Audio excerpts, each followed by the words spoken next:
संवैधानिक पद पर बैठे हुए हैं।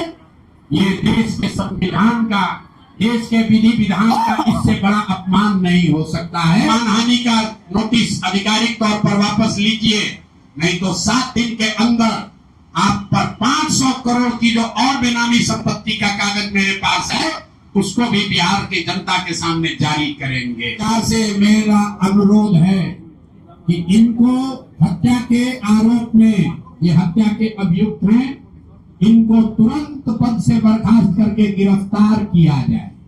क्यों किया जाए ये समझिए। तारापुर में 1995 में 7 लोगों की जो हत्या हुई और 7 मारे जाने वाले लोग कुशवाहा समाज के लोग थे। ये बिहार में जाति की राजनीति करने वालों के लिए सबक होना चाहिए। सम्राट चौधरी कहते हैं मैं कुशवाहा हूं। 7 लोगों की जिनकी हत्या के ये अभियुक्त हैं, आरोप नहीं है, मैं शब्द बहुत सही समझ के बोल रहा हूं। 7 लोगों की हत्या के अभियुक्त राकेश कुमार उर्फ सम्राट कुमार मौर्य उर्फ Samrat Choudhary, Tarapur case number 44/1995, note कर लीजिए। 44/1995 में 7 लोगों की हत्या हुई, उसमें ये अभियुक्त हुए और जो केस है चीफ जुडिशियल मजिस्ट्रेट को 24/4/1995 को इन लोगों ने डॉक्यूमेंट सबमिट किया। बिहार विद्यालय परीक्षा समिति का एक एडमिट कार्ड सबमिट किया जिसमें बताया गया कि KNVMH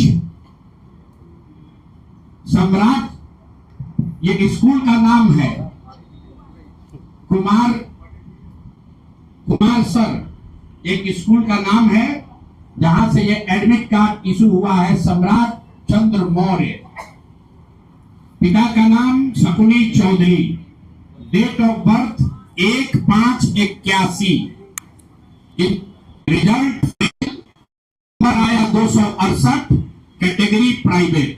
ये सुप्रीम कोर्ट का डॉक्यूमेंट है जो सम्राट चौधरी ने जमा किया है, जिसमें ये बताया है इनका डेट ऑफ बर्थ 81 है, उसके हिसाब से 95 में चीफ जुडिशियल मजिस्ट्रेट ने नाबालिग होने के नाम पर इनको वहां से राहत दी।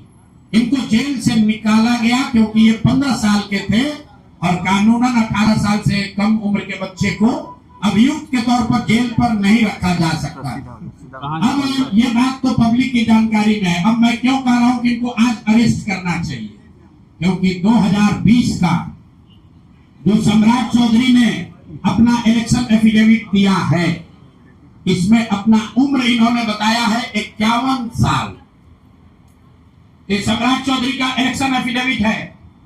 इन्होंने अपना उम्र बताया 2020 में 51 साल। इसका मतलब है कि 2020 - 26, तो 1995 में इनका उम्र था 25 साल, 26 साल।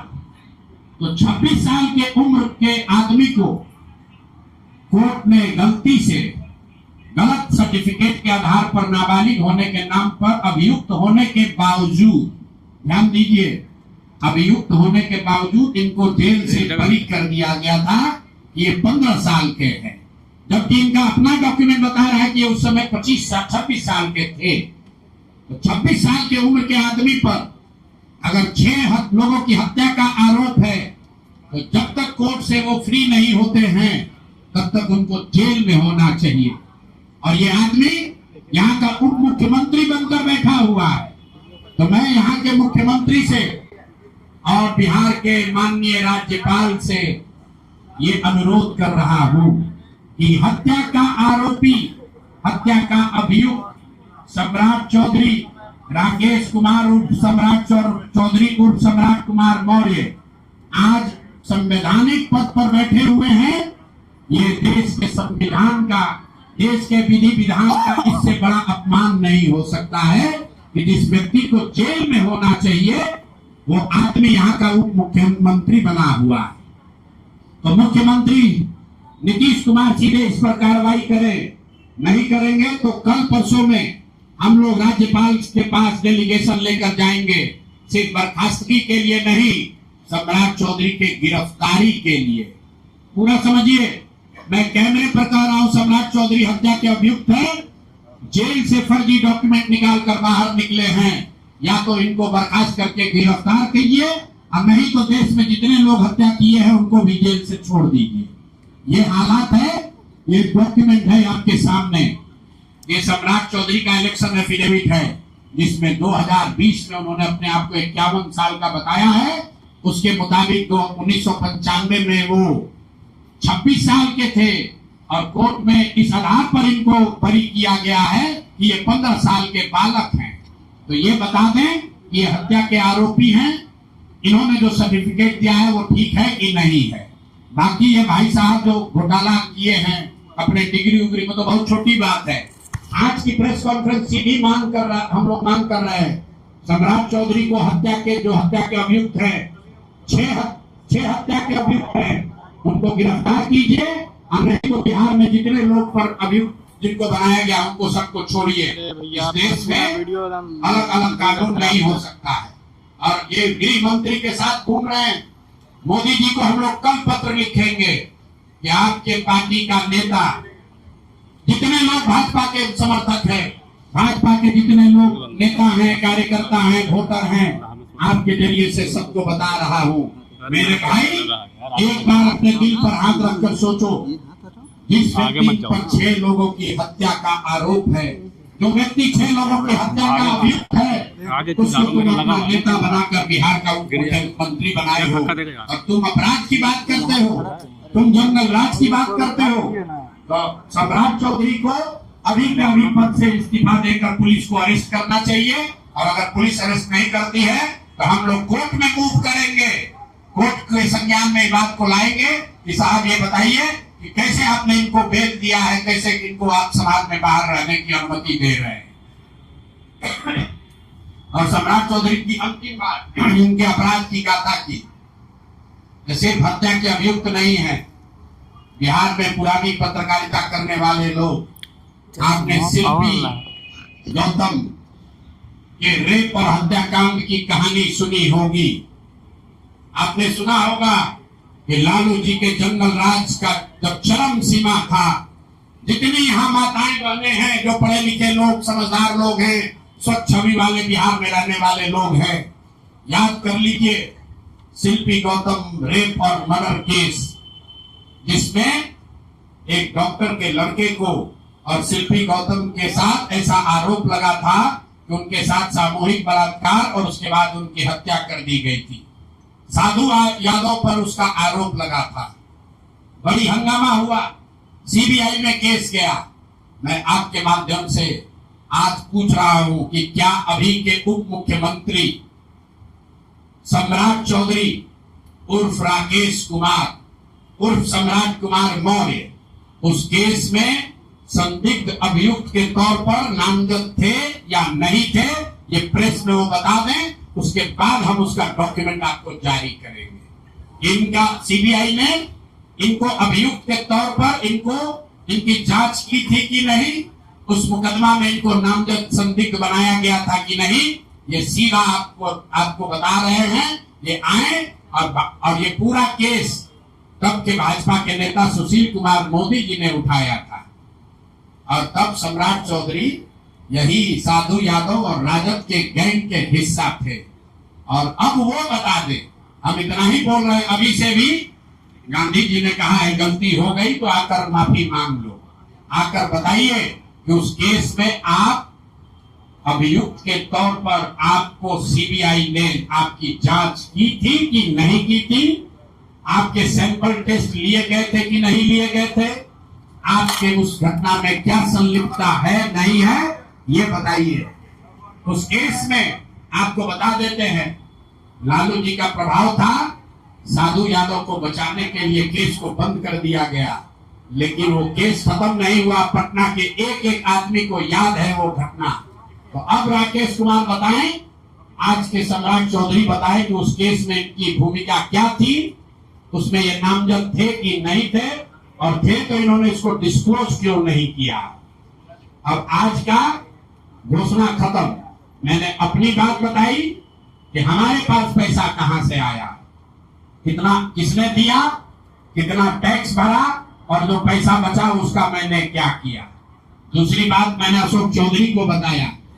अशोक चौधरी से पहले पाक साहब बनने वाले वैभव विकास न्यास पर सीधे सवाल है कि जनता देख रही है, ईमानदार अगर आप हैं तो सामने आइए और जवाब दीजिए कि 100 करोड़ रुपए की संपत्ति आपने पिछले 1-1.5 साल में पटना में कैसे खरीदी है, और अशोक चौधरी ने आपको पैसा दिया है या नहीं दिया है, किसी दूसरे ने दिया है कि नहीं। तीसरी बात मैंने कही कि अशोक चौधरी पर 200 करोड़ का हमने बताया है, 200 करोड़ का बेनामी संपत्ति खरीदने का आरोप लगाया है। आज अशोक चौधरी ने शायद ये कहा है कि अब वो कानूनी दाव पेच छोड़कर राजनीतिक लड़ाई लड़ेंगे। इससे बात नहीं बनेगी। कानून का मदद लेकर जनता के आंख में धूल झोंकने का जो कोशिश किए हो अशोक चौधरी, या तो मानहानि का नोटिस आधिकारिक तौर पर वापस लीजिए, नहीं तो 7 दिन के अंदर आप पर 500 करोड़ की जो और बेनामी संपत्ति का कागज मेरे पास है उसको भी बिहार की जनता के सामने जारी करेंगे। और चौथी बात जो मैंने बताई, अभी के उप मुख्यमंत्री सम्राट चौधरी, जिन पर 6 लोगों की हत्या के जो अभियुक्त हैं और कोर्ट ने जिनको राहत नहीं दी, बरी नहीं किया, सिर्फ नाबालिग होने के गलत सर्टिफिकेट की वजह से कोर्ट ने इनको छोड़ा है। अशोक चौधरी ने खुद मान लिया है अपने इलेक्शन एफिडेविट में कि 1995 में उनकी उम्र 26 साल थी। तो अब अशोक चौधरी को तुरंत पद से बर्खास्त करके उनको गिरफ्तार किया जाना चाहिए। सम्राट चौधरी, सॉरी, ये दोनों चौधरी में कंफ्यूज कर गए।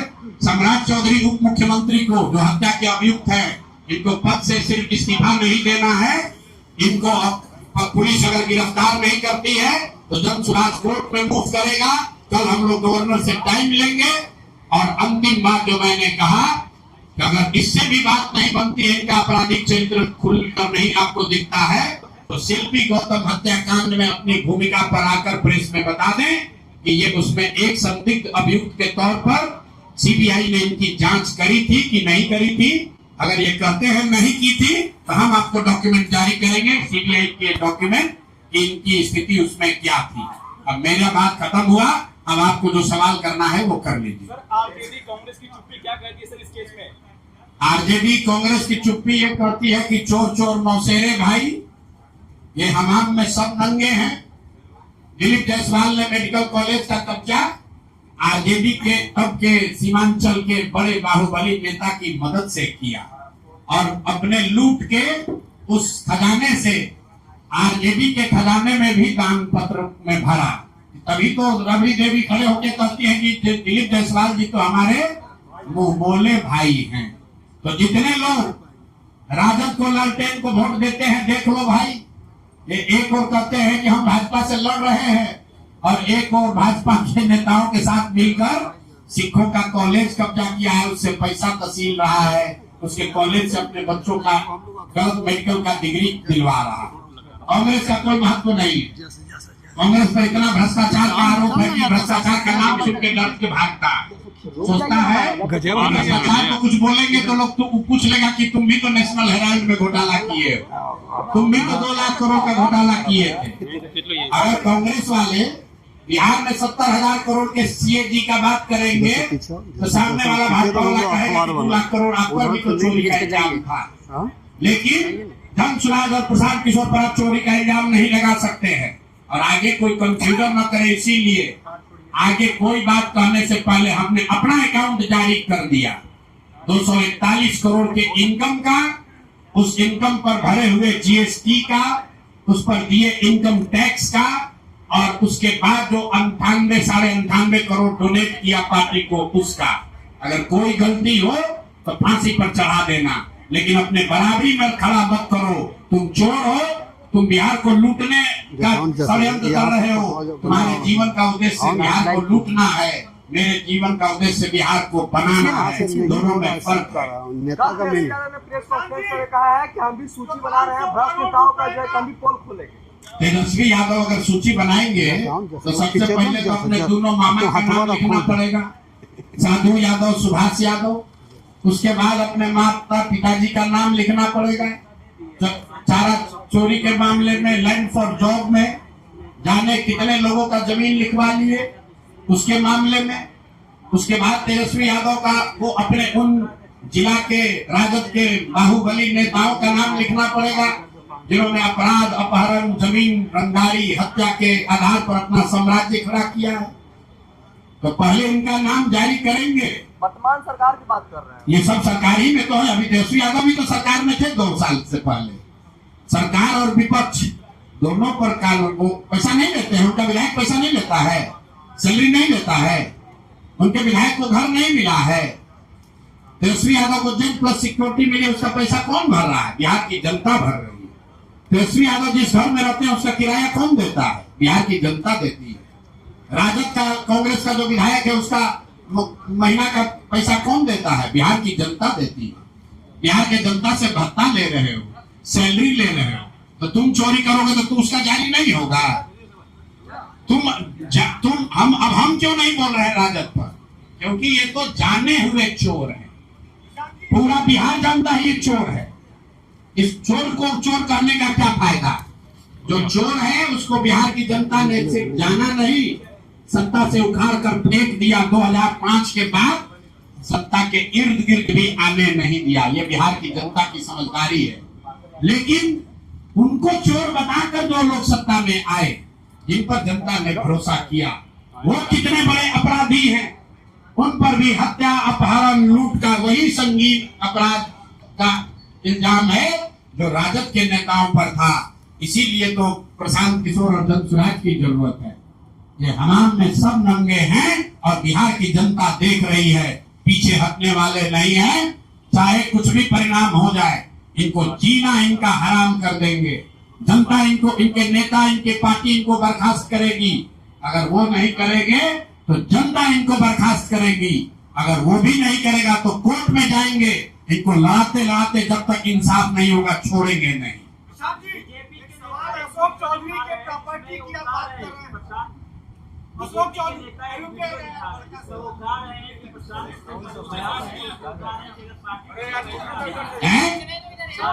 जो पैसा आता है उसके लिए ना तो हम मॉल खरीदेंगे ना तो जमीन खरीदेंगे, लेकिन बीपीएससी अभ्यर्थी जिस समय प्रोटेस्ट कर रहे थे उस समय प्रशांत तो भैया तुमको बताए, अभी सुने नहीं यार, प्रशांत किशोर की इनकम 241 करोड़ है डिक्लेयर्ड इनकम, जिस पर टैक्स भरते हैं 3 साल में। कितना?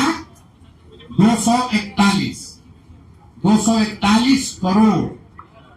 इतना पैसा हमारी अपनी आमदनी है, जिस पर जीएसटी भरा, जिस पर इनकम टैक्स भरा, और खर्च के बाद जो पैसा बच गया उसको बिहार के समाज के लिए दान में दे दिया।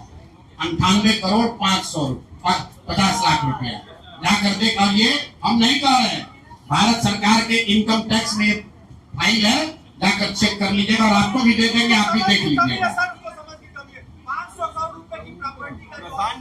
सवाल है, आज जिन नेताओं का नाम ले रहे हैं, अब यहाँ के ना पोस्टल है पहले। मेरे भाई ये देखिए, मैंने आपको कहा दिलीप जायसवाल पर हम लोग कोई इन्वेस्टिगेटिंग एजेंसी नहीं है। अगर हर मंत्री के सारे भ्रष्टाचार के पैसे और संपत्ति का हम घोषणा करने लगे तो 2-4 दिन ये प्रेस चलता रहेगा।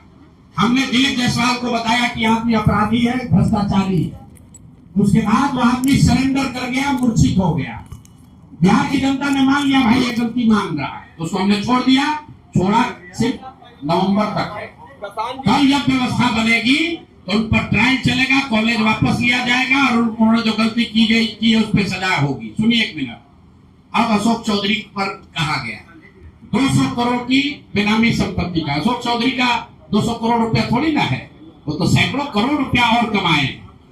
200 करोड़ पे 50 करोड़ की का पेपर हम लोगों ने जारी कर दिया। अब बोल रहे हैं कि अभी से भी बिहार की जनता से माफी मांग लो। पूरा ये जो कानूनी दाव पेच का ढोंग रचे हो, वापस अभी आज कैमरे पर बोले हैं ना, लिखित में 7 दिन के अंदर अगर मानहानि का दावा, क्योंकि मानहानि के दावा से नहीं डर रहे, ये जनता को भ्रमित करने के लिए कह रहे हैं कि मानहानि का दावा किए। अगर आधिकारिक तौर पर ये मानहानि का दावा वापस नहीं लेकर चुप नहीं होते हैं अगर ये माफी नहीं मांगते हैं तो इन पर अगला किस्त 500 करोड़ की संपत्ति का जारी करेंगे। और फिर भी ये भी बता रहे हैं वो 500 भी पूरा नहीं होगा, क्योंकि हमारे पास कोई इन्वेस्टिगेटिंग एजेंसी थोड़ी ना है जो हम बता दें कितना पैसा लिया। जितना आया है उतना जारी कर रहे हैं। इसका मतलब हम 200 कर रहे हैं, इसका मतलब ये मत समझिए कि अशोक चौधरी 200 करोड़ का घोटाला किए। अरे घोटाला तो बहुत 100 करोड़ का किया है। 200 करोड़ का पेपर आ गया, उसके बाद अभी 500 करोड़ का और आ गया। अब अगर दम है तो फिर से मानहानि का दावा कर लो। आपको बता रहे 7 दिन के अंदर जो दावा किया है उस पर भी अगर पीछे नहीं हटे तो ये 500 करोड़ का जारी होगा। वाली है ना सर। अब ये कौन होगा जब जारी करेंगे देखिएगा कि उज्जैन है कि इंदौर है कि सुनिए, अब सुनना चाहते हैं तो मुक्तेश्वर है कि पटना है, तो सुन रहे होंगे, उनको दिख रहा होगा कि हम कहां से बोल रहे हैं। रांची है कि दिल्ली है कि मुक्तेश्वर धाम है कि पटना बाईपास है, वो सारी जमीन का कागज जारी कर देंगे। आज किसको बोले हैं कि हम कानूनी चीज से बंद कर रहे हैं? किसको बोले? किसी को बोले हैं कि नहीं बोले हैं? ये नहीं को बोले हैं। आप नेताओं का नाम ले रहे हैं, सम्राट चौधरी या दिलीप जायसवाल, उन सब नेताओं को बीजेपी विधानसभा चुनाव लड़ाने की तैयारी कर रही है। लड़ाई तो दिख जाएगा कि बीजेपी का यही तरीका है। और जनता अगर उनको चुनकर ला देगी तो जनता इस बात के लिए तैयार रहे कि अगर आप समाज में हत्यारों को, लुटेरों को वोट देकर जिताओगे तो आप अपने दुर्दशा के लिए खुद ही जिम्मेवार होंगे। हमारा काम है आपको बताना, आपको सीखना है, सीखो। आप ये भी कह सकते हैं कि कल सम्राट चौधरी जीत कर आ जाएंगे, क्या होगा? पहली बात ये चुनाव लड़ेंगे नहीं, इनकी हिम्मत नहीं। अशोक चौधरी चुनाव लड़े हैं, सम्राट चौधरी चुनाव लड़े हैं। भाई ये चुनाव लड़ने वाले लोग नहीं है, ये सब नॉमिनेशन से आते हैं। भाजपा में, जदयू में जो लोग चुनाव लड़ना है वो थर थर कांप रहा है। वो कह रहा भैया जल्दी सबको हटाओ, नहीं तो इनको मरेगा, हम लोग को भी मार देगा। बिहार की जनता मालिक है। एक मिनट रुकिए, बिहार की जनता, एक मिनट पूरा कर ले, रुकिए एक मिनट। बिहार की जनता मालिक है, जिसको कोई बर्खास्त नहीं करेगा उसको बिहार की जनता बर्खास्त करेगी, मेरा ये विश्वास है। अगर नहीं किए तो फिर यही लोग आप पर राज करेंगे, आपके बच्चों पर राज करेंगे। ये ना जाति देखेंगे ना धर्म देखेंगे, इनका एक ही जात है, एक ही धर्म है, एक ही ईमान है, वो है पैसा, लूट, अपराध। और नीतीश कुमार कहते हैं हम 3C से समझौता नहीं करेंगे। तो आपका उप मुख्यमंत्री क्राइम का बादशाह है, हत्या का अभियुक्त है। आपका सहायता मंत्री अशोक चौधरी करप्शन का सिरमौर है, सरगना है। और भाजपा के साथ तो आप हैं ही, तो आपका तीनों C में कोई C नहीं बचा। नीतीश जी अभी से भी जगिए, इन लोगों को बर्खास्त कीजिए, नहीं तो आने वाला इतिहास कभी आपको माफ नहीं करेगा।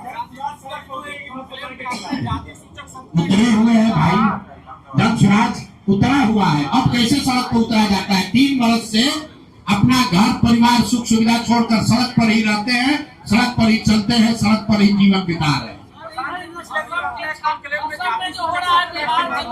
ठीक ऐसा है। देखिए सुनिए, हमने शब्द का प्रयोग किया है चोरी चकारी, स्लिप ऑफ टंग। अरे सुन तो लो भाई, आप जब हम अशोक चौधरी नहीं है कि आप हिंदी में सवाल पूछिएगा, हम अंग्रेजी में जवाब देंगे।